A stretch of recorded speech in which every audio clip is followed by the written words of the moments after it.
Good evening, all. Welcome to tonight's I'mPossible conversation.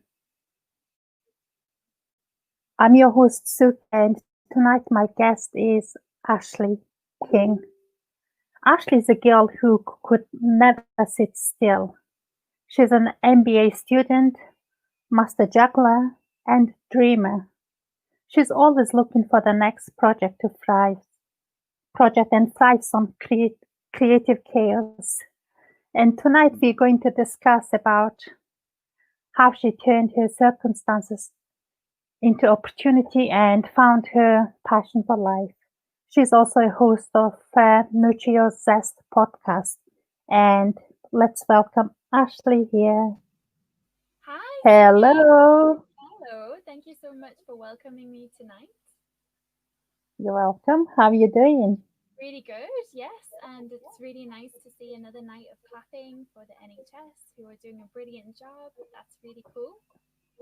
Absolutely. So, tonight we are going to talk about you. I would like Yeah, to bring your story on an impossible conversation. So, absolutely. please introduce yourself.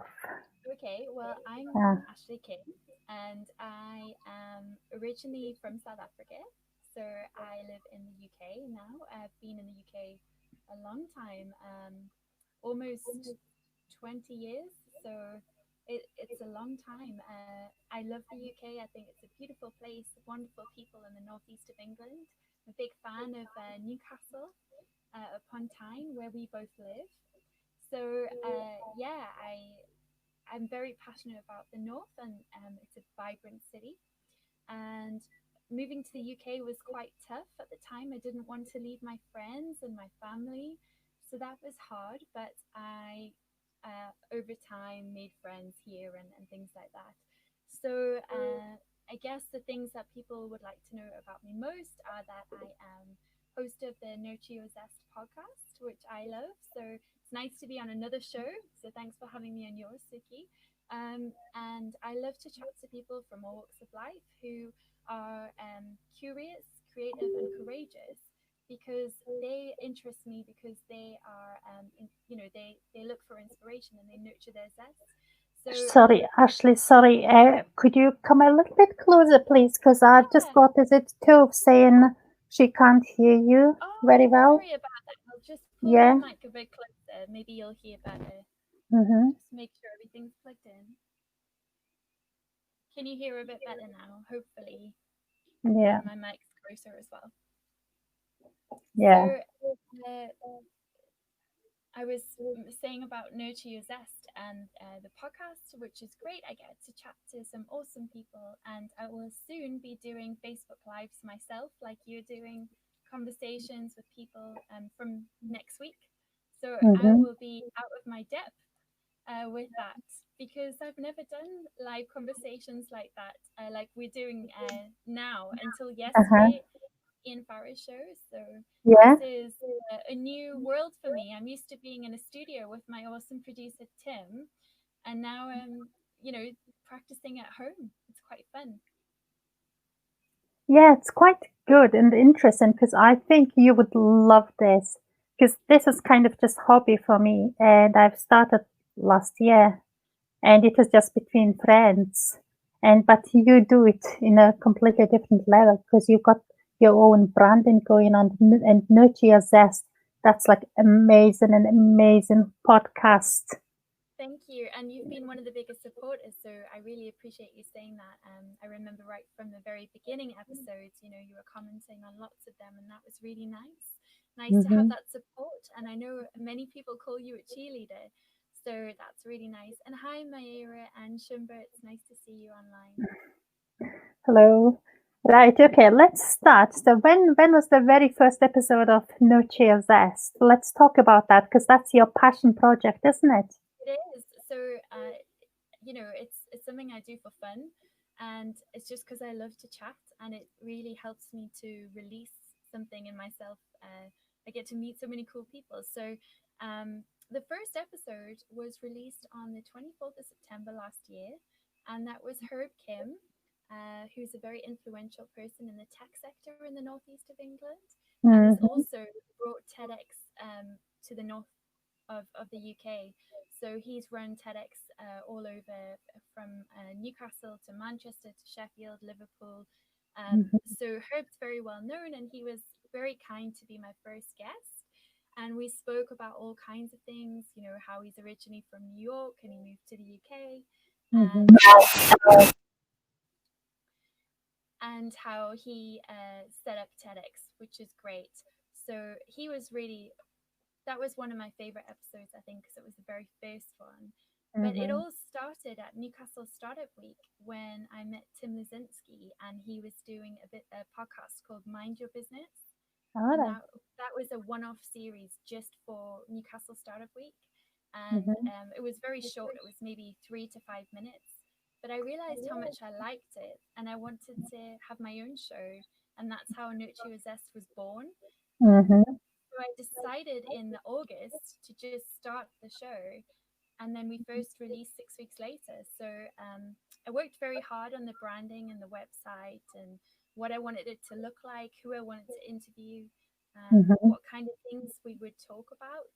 And I think I did pretty well to do it in 6 weeks, but I couldn't have done that without two amazing people in my corner, and that was Paul Scurrer, who does all my branding and website, and also Tim Lizinski, my producer, so from TL Multimedia. And they both sponsored the podcast as well, so I did get some support as well, which was really helpful. Okay, that's amazing to know. So let's talk about where did you find the name, the Nurture Your Zest? Is it your idea? Because you are a very creative person. Absolutely. So it is my name and it's my idea. And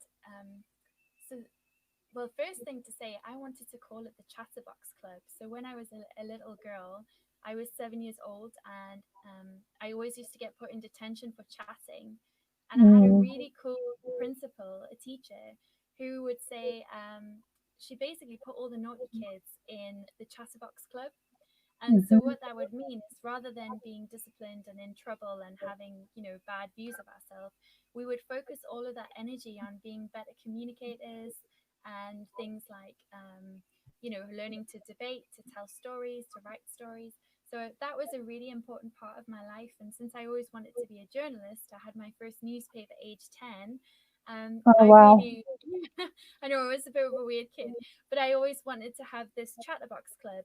And then when I looked for that as a podcast name, it's actually already a name used by many refugee groups for their podcasts and their stories and their community sharing. And I felt really strongly that that wasn't my place to take that name.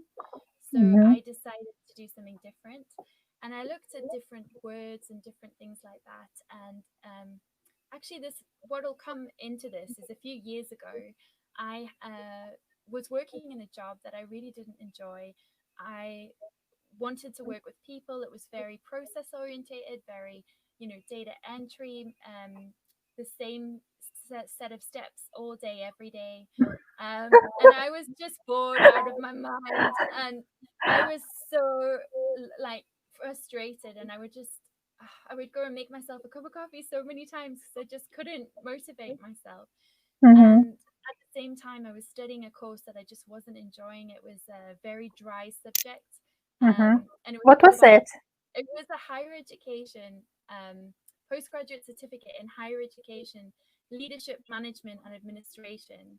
And so that was focusing on that was focusing all on you know, governance and finance, and how tuition fees have changed in universities in the UK, and all kinds of things like that. And I just wasn't enjoying it. And I did this tool called the Values and Action via Strengths Analysis tool, and I would highlight that to anybody interested. It's such a brilliant tool. But this Hello,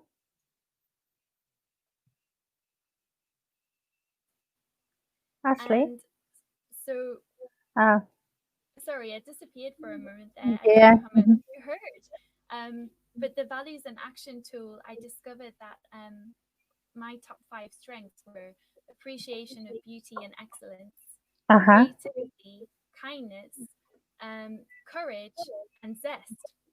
Mm. So I didn't think those could be strengths. I thought they were just things that made you weak, or, I didn't see them as strengths. So when I realized that, I decided to spend more time with people, spend more time creating. So I started making dolls' houses at home, miniature dolls' houses. Oh,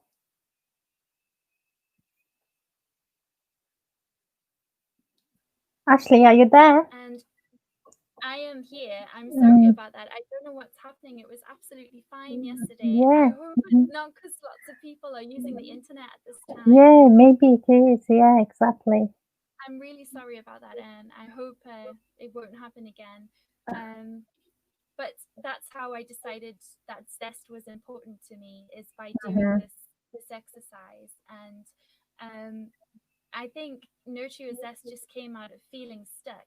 And then once I made changes, and once I decided to do things that were creative and do things that would use my strengths rather than focusing on the things that I felt I needed to work on, and always telling myself, well, you're not good at this, you're not good at that.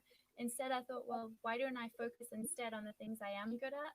And then from that, gosh, my life completely changed. I got 3 promotions after that. Uh-huh.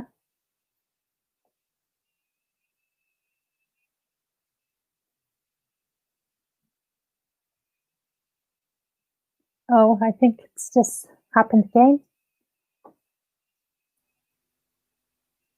Hello?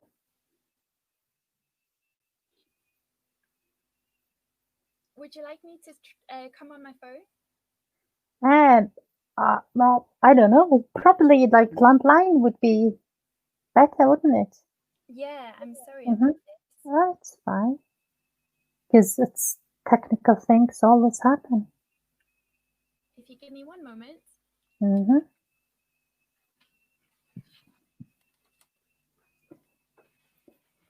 So I believe, Ashleigh's just released a new episode of her Nurture Your Zest today, and that's Polly Brennan.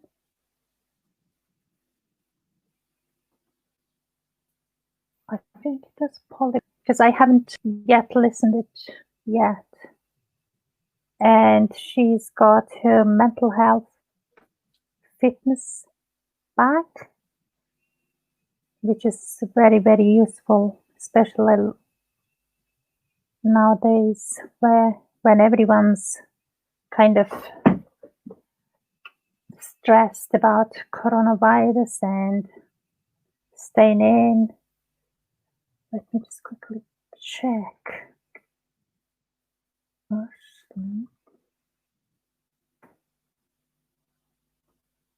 So I was just wondering, how are you guys doing at home?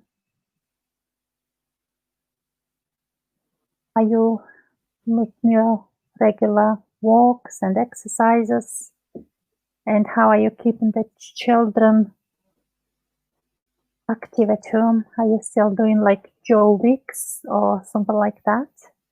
Right, okay, yeah, the latest episode of Nurture Your Zest released today, and the guest was Polly Brennan.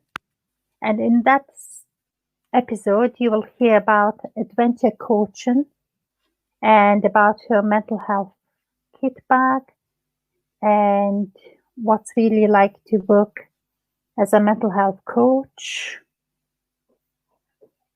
why we get stuck, self-sabotage, and how being curious about ourselves can help us to become unstuck. And yeah. Oh yeah, Shumba's just saying she's just been outside clapping for it. Yes, absolutely. Oh, you've sorted. I hope so, but I do think there's a lot of people on the internet at the moment, and I'm sorry if mine's not as up to speed as it could be. Yeah, it's like everyone's on the internet now, aren't they? Exactly. Yeah. Even Netflix they've reduced their quality. Oh, yeah, Yeah, absolutely. So I was just telling about Brennan because you've released new episodes today, haven't you? absolutely. Just Yeah. a little while before we started speaking tonight. So Polly Yeah. was a fabulous guest, and she had so many incredible items in the studio with her. So she had, a set of pom poms and a magnifying glass and binoculars and a mirror, a compass, all kinds of different items that people can use for in their Mhm. tools. Ah, thank you, Peter. um, I am a student as well, yes, and that is quite tricky sometimes. Juggling being a student and having a business and a podcast, and I'm president of TEDx Newcastle University, so that keeps me very busy. But I think if you do the things you love, then it never feels like hard work. Mhm. So tell me about your schedule then, because how do you what's your like, let's say we're not in isolation. So what's your normal day like? Because what time do you get up and how does it work? Because I know you can be everywhere. Well, it depends. So, usually, if I was a normal time, I would Mhm. be in university classes 9:30 till 4:30 every day. So we have a 9:30 lecture till 12:30, have a lunch break, and then 1:30 till 4:30 we have classes. Um, and then usually we have group meetings at the lunch times or after class, or we have events that we have to go to. So, Newcastle University is a very much around strategy and finance.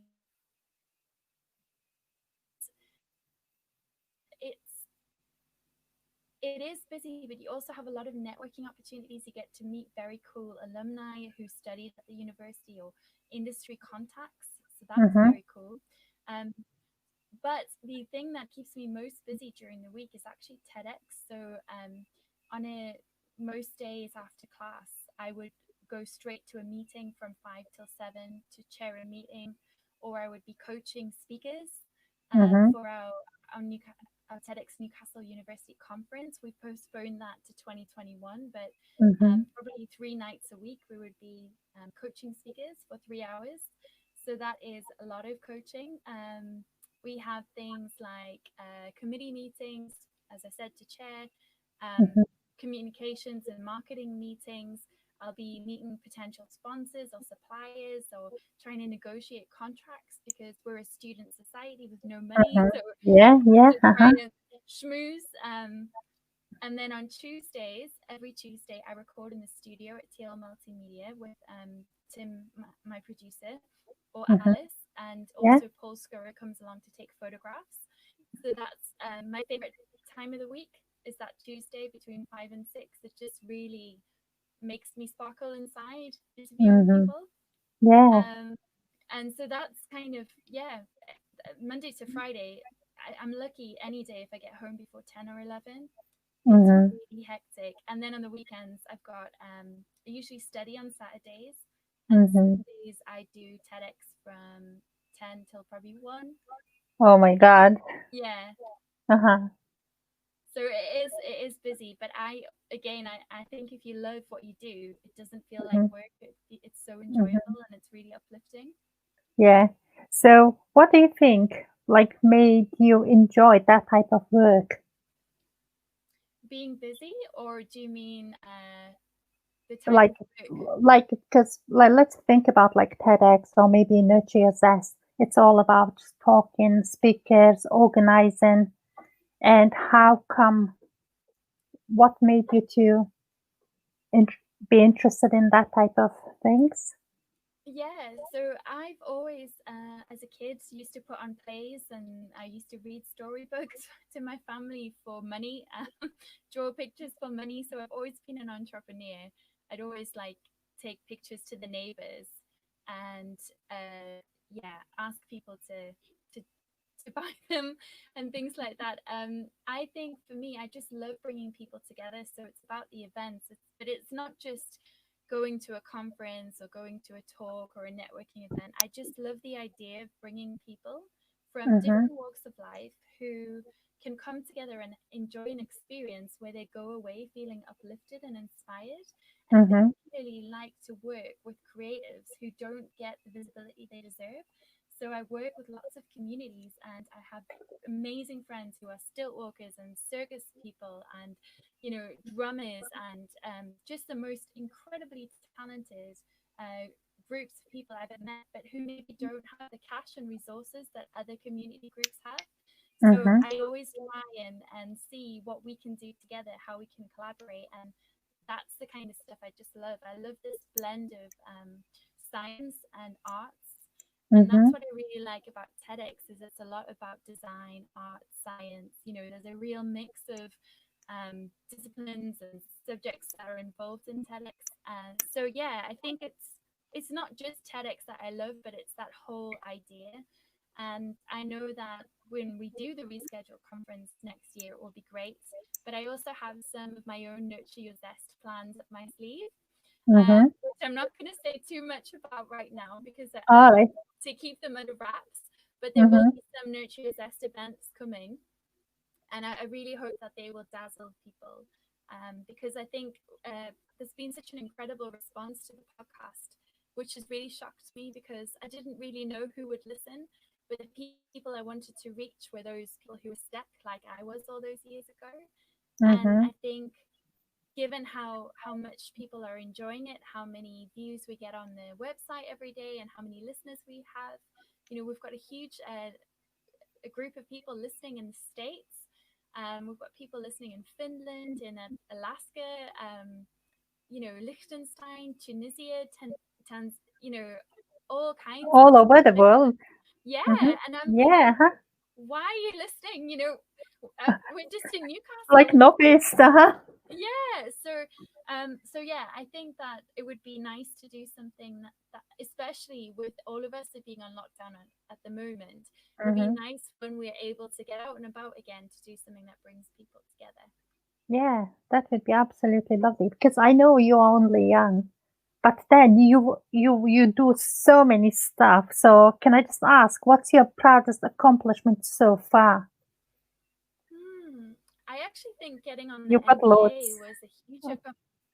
Oh, Yeah, so right. getting on Uh-huh. the MBA, yeah. Mhm. So I mean, I've always wanted to do this, but I've achieved it probably 5 years earlier than I'd hoped. Part of that is because I was made redundant in March last year from Newcastle University. I had kind of taken lots of brilliant promotion opportunities in 8 years. I went up 5 pay grades. I worked really hard, but Mhm. I did a lot of risky moves. So I took roles that were maternity covers or short-term contracts, and it came to an end. And for me, I was really sad because I loved my job. I loved all my jobs at Newcastle Uni, and I still love the university. And so I figured I'll go and be a student. And I've always wanted to do this MBA. I went to 6 open days before I was accepted, before I put the application in. Mhm. And so for me, getting onto the course, which is extremely prestigious, it's hard to get on, very competitive, and not just getting on, but getting a scholarship towards it, Mhm. some funding towards that, that is probably the thing I'm most proud of. Mm. Yeah. So like, and you're going to graduate in September, aren't you?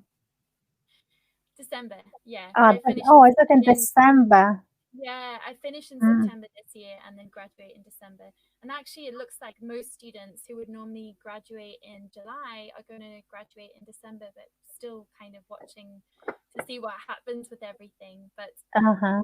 yeah, because a lot of people Yeah. are involved in graduation ceremonies. So I think because of everything that's going on, it'll probably for everyone wait till December, which means it'll be a nice event for everyone involved. Yeah, absolutely. So basically, Ashley, because I know you quite well, I guess, like, but I know Yeah, you like what you're showing because, like, I listen to Nurture Zest and we go both Founders Friday, and in that respect, I feel like I know you because I've been in few of your presentations and stuff.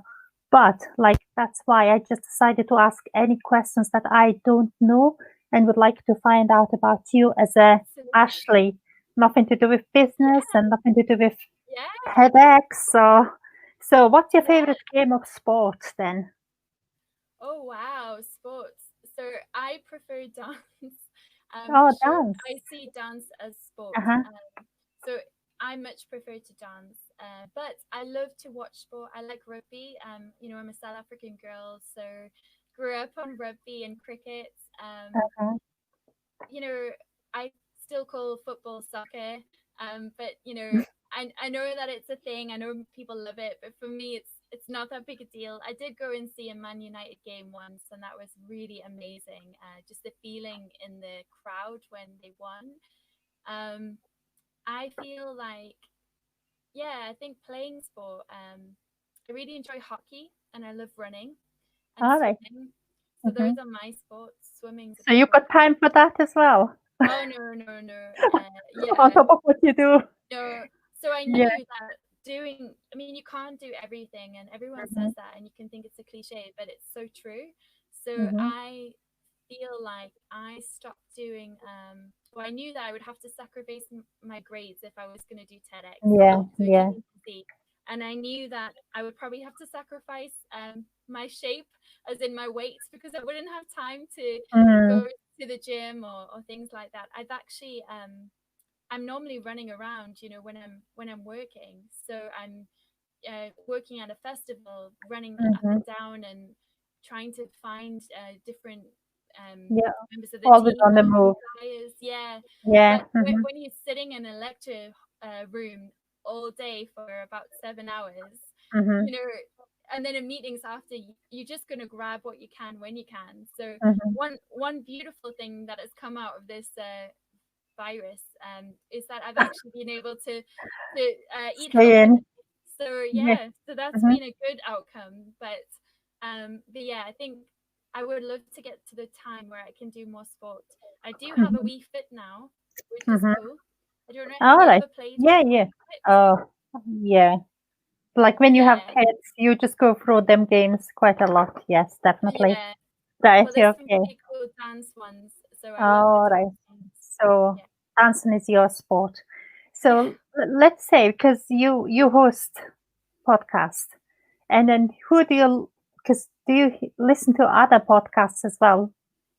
So what's your favorite podcast?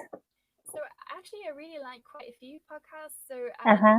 And why? obviously, well, I like the Industry Angel one, which is Ian Farrow's one, because it is a Uh-huh. business podcast, but also, I really look up to Ian. So obviously, I was on his show yesterday, which was Yeah. nice. Mm-hmm. There's another local one called Inspiration North. So that's in the Newcastle upon Ah, Tyne. yeah. Yeah, so that's Uh-huh. Michelle So Michelle and and Jameson. James. Yeah, Yeah. Mhm. so that's great. And they set up their podcast a while before I did, and I really do enjoy that. I love a lot of American ones. So I don't know if you've heard of Gretchen Rubin, who's done a lot of stuff about happiness, and I really like her stuff. Um, Brendan Burchard, who talks about high performance habits. Mhm. Stephen Bartlett, Diary of a CEO, is amazing. Mhm. Paul Lancaster's Super Connect is pretty good. Mhm. So there's so many out there. And then it's some people find them a bit controversial, but there is a brand called Boss Babe, which is also called The Society, which is All right. for women entrepreneurs. And Mhm. I absolutely love Danielle and Natalie, who host that show. They are so inspiring, and the women I've met and the female entrepreneurs and the other business leaders across the world have really lit Mhm. up my life. So I love their show as well. So yeah, there's just so many, but I love podcasts. Do you? Yeah, because obviously, and then you listen to them and pick up different things, tips, and learn from them as well, don't you? Absolutely. And it's so Yeah. interesting. So some people will, start with an intro or even put in a clip of someone speaking and a little quote at the front, and other people Mhm. have a jingle, or they do all kinds of different things. And some people do much more formal podcasts or more Mhm. corporate, and others are Yeah. more casual. So I think that's really interesting. And I'm I'm starting to think about doing the more informal ones, which I'm looking forward to. And I think Mhm. it's nice that you can choose what you want to do so much. I mean, I think podcasts are very unique. I think anyone can do one. You just have to know what you would want to talk about, because you could get bored, if you were doing the same thing week after week. It needs to be something you really care about, or you're going to lose steam. Mm-hmm. Yeah, absolutely. Yes.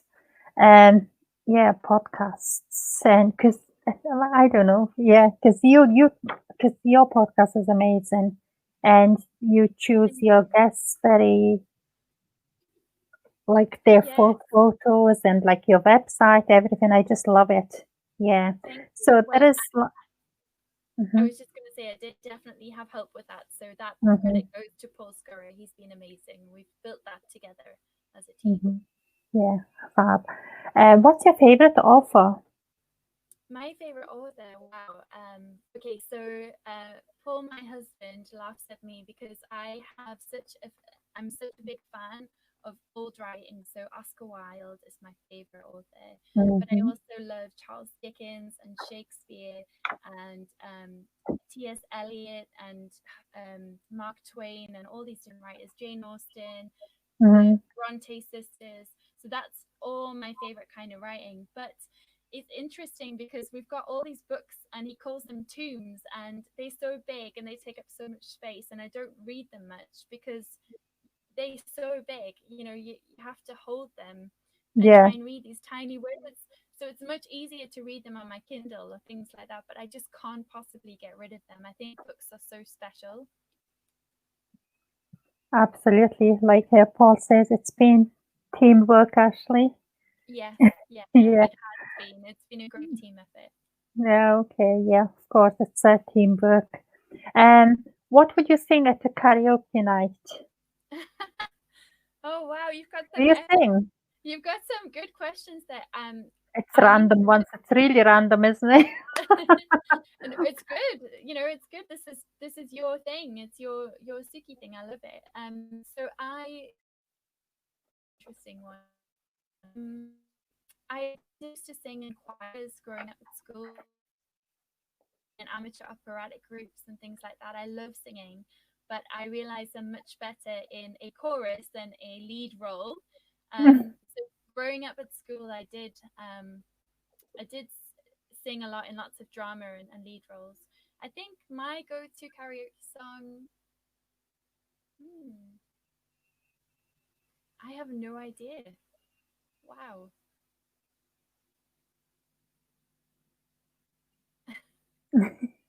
Probably Well, something yeah. like Britney Spears.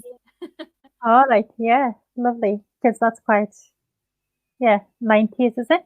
Is it? Yeah, Oh, it's, exactly. It just yeah, reminds yeah. me of being a kid and hanging out with my best friend Laken in South Africa, and just having a lot of fun listening to Britney and singing. The Backstreet Boys as well is another one that comes back. Hmm. Do you actually write like poem and stuff? Yeah, Yeah. I do. Hmm. I Have you I got any for us? No, no, no, no. I don't share my poems with anybody, but maybe I will, because next week I'm starting a new initiative called it's Nurture Your Zest initiative, but Uh-huh. it's going to be a creative club. So it's going to be that anybody, child, adult, whoever they want, can join in. And Uh-huh. what we'll be doing is using the one words from every podcast that I've done. So the first one word will be um, Herb Kim's one word to nurture your zest is curiosity. So Hmm. next week we'll be starting with a creative challenge where people can either write a poem or sing or do a dance or make a picture or do something with code or I don't know, make something out of buttons or cotton buds or whatever they want to do, but that helps them to think. Oh, sorry, that shows them what the word curiosity means to them. Hmm. That's what I'm going to be doing from next week, and then twice a week, giving a new word, and it's a way for people who are stuck at home, maybe bored, or their kids are bored, or they just really need something to focus on for a few days. Hmm. Yeah, that's Because actually a for really me, good idea. creative lights me up, and yeah, well, I'm hopeful that it'll bring that sense of community together with people, and that people will get involved. And I think Mm-hmm. as well, I love hanging out with artists. I've got friends who are so talented and they're making stuff, and I'm really missing hanging out with them. So this is a way to bring those creatives together. Mm-hmm. So it could even be someone doing their makeup in a way that showcases the word curiosity. Could be like anything, because like being curious for me, it's asking loads of different questions, Yeah. random questions. Yeah, Mm-hmm. because that's Absolutely. like what curiosity means to me. Yeah. So if I ask you if you were a superhero, what powers would you have? Actually, do you know what, Ashley? Create one, create a new power. Create a new It's for power. Ash. Wow. Um, hmm, I think if I had a superpower, I would be it would be to lift people up. So like to bring happiness to them. Um, I I think it's so sad when so I'm an empath and I go to networking events and I meet so many amazing people. And sometimes I can be like a sponge and I'll pick up their vibes and how they're feeling. And what I would love to do is be able to radiate that light so that if someone's really struggling, they Mm-hmm. feel better and they feel good. So that Mm-hmm. would be if I could have a superpower, I would love to be able to just kind of walk through crowds and just brighten up brighten up how people feel. Um, I actually You just think, go like spread like confetti. yeah, Mhm. exactly. Yeah, Yeah. awesome. And what's the most daring thing you did, do you think? Mm. Like, what's the most daring thing you've ever done? Because it's like finding out about you. It's very interesting. Yeah. I would love to So know. I'm very pro risk. I would say I'm quite. I do take a lot of risks. I think Uh-huh, so. uh-huh. Ah, hmm, I'm trying to think of a good one. I've definitely things like starting a business that was very risky and just going for it, and starting a podcast and just going for it. And actually, to be honest, one of the most daring things I've ever done was going to California for TED Women, because it cost a lot of money. It was a huge investment, and I had some agreements in principle that I didn't have cash for. So I Mm-hmm. just kind of did it, and I took Gabrielle, our vice president, with me, and we just went to California, and it was amazing. But that was a big risk because I'm paying a lot of money for my tuition and my university course. So, that was sacrificing a week away from uni, um, doing classes while we were away, and also just being in another country with all these amazing women from all over the world who are really high flyers and high achievers, and just me being there with Gabby, and it was like, hi, we're here, you know. So I think that was pretty daring, but it was so amazing. And yeah, I think there's probably other things, but mainly just going for things, Mhm. I think you do that a lot as well, Suki. You have a lot of courage and confidence in just giving things a try. I just, I just don't, I just, yeah, I just go for it. I don't Yeah. really, yeah, because I don't really care what people think about me, I guess. So, yeah. So, let's talk about your family. Yeah. Does your family have a motto? So our family name is Gibson, and I don't know, does that have a motto? I'm just gonna look it Yeah. up. It must have. It must have a Mm-hmm. motto, but not one that I know of. I know my mom, for example. Gibson motto is just and faithful. Apparently, I know we have a family crest and we have a tartan. So we have things like that. So Gibson's a Scottish name. Um, my family is very funny because you know when you grow up in South Africa, and you're white, you often are from all kinds of different backgrounds. So my background is French, Dutch, Irish, Scottish, and English. So Wow. So both my mom and dad were born. My dad was born in Zimbabwe, and my mom was born in South Africa. But Uh-huh. their parents were also born in Zimbabwe or South Africa. So Oh, it's as like you have well. to, yeah. So you have to Uh-huh. go back quite far, and then it's French, Dutch, Scottish, Irish, English. So Uh-huh. yeah, it's quite complex in that way. But I have an amazing family. I'm really close to them. I've got three sisters and two brothers, Oh, wow, a that's quite stepmom, big my mom family. and dad. It Mm-hmm. is, yeah. And then I've got, Yeah. my brother-in-law and my sister-in-law and all of those kind of things, cousins Uh-huh. and nieces. And so, yeah, I love my family. It's really cool. I wish we saw each other more because, some of my cousins are in Ireland, some of my cousins are in Zimbabwe, some of my Mm-hmm. cousins are in South Africa. And then I've got my mom in Sunderland, which is great. She's close by. My sister Mm-hmm. in Edinburgh, my brother in Durham, and then my other sisters are in London. My other brother's in Manchester, Preston area, and my Mm-hmm. dad and my stepmom are in Exeter. So all over the show. But I do try and see them when I can. We've been doing a lot of video calls. Mm-hmm. Yeah, absolutely. Lovely. Okay, so because like I remember because it's like 8:51 and I remember you always ask what's the word, one word, like how do you nurture your zest? I'll ask you that because you always ask to others. And I'm not sure if you've Yeah, ever I been do. answered yourself yet. And I got another So, question for you oh, after that. good. Okay. Yes. So I nurture my zest by having a bath, and bubble baths are the best way for me to do that, or going for a walk in nature, or yeah, doing things like that. But my one word would probably be zest because that's the word that led to it all. Mm-hmm. Um, if it wasn't zest, I would say flamboyance, which is a very strong word. Uh-huh. Flamboyance means to be over the top or to have kind of personality and exuberance. And um, I find that really funny because the word flamboyance also means a group of flamingos, and I'm a very big fan of flamingos. They're my favorite animal. So Mm-hmm. um, that's another reason why I love the word flamboyance. But yes, I think probably if it's not zest, it would be flamboyance. Is how I nurture my zest. Awesome. Zest is your word. Okay, Yes. now my question, the last question is because this is called I'mPossible conversation. Mm.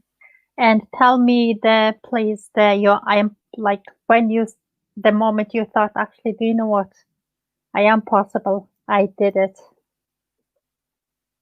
Hmm. I think I have to have that conversation with myself every day. Everyone has self doubt and different things that they think about, but I have that conversation with myself every morning. I am possible. I can do this. Um, everything, I already have everything I need. I've got a support system around me. I've got people around me who believe in me. So continually having that conversation, I think is really important. Um, Mm-hmm. there are a few steps in my life where I feel like I've broken through a different level, or reached a goal, or self-actualized, or something like words like that. Mm-hmm. So when I graduated in 2017, I first went to university when I was 19 in 2007, and unfortunately 2008, sorry, unfortunately my best friend passed away while I was at university. And I think I wasn't able to cope at being 19 with losing a friend who'd passed away and died. So for Mm-hmm. me, I only went back to university when I started at Newcastle University, and I studied part time. So it was only when I was about 28, 29 that I graduated, and I had been working full time, studying part time for 4 years. That was really hard. And so for me, I think that was a moment where I thought, wow, I am possible. I've achieved this Mm-hmm. against the odds. And so I think as well, you can always go back, you can always study, you can always do something else, you can always start something new, as Paul Lancaster would say, or as you would say, Mm-hmm. Sophie. Yeah. There's always opportunities to do something different. Absolutely. There is no limit at all. Yeah. Because I can see you like on that TED Woman stage pretty soon. So that's Heimer, the show us. funny thing that people don't know. So when I went to TED Women in California, Suki kept messaging me saying, "Get a photo on the stage," and I tried, but the security team were really strict and they kept kicking people off. So it was really impossible to get a photo on the stage. But one day, Suki, I hope to be on a You TEDx will be or there. TED Woman You will stage. be there. Thank you, my friend. Absolutely. I believe in you. Thank you. It's nice to have Yeah. cheerleaders around you, and I think that's a beautiful quality of yours. And yeah, I hope that I I can be think like that for people too. I think you've got loads of cheerleaders, Ashleigh, believe me. Thank you. Okay, yeah. Thanks very much for your Thank time. It's been you. absolute pleasure, and thank you very much, everyone else tuning in as well. Thank you. And we'll see you on Saturday. Okay, bye bye. Thank you, Bye. Ashley. Bye. Bye.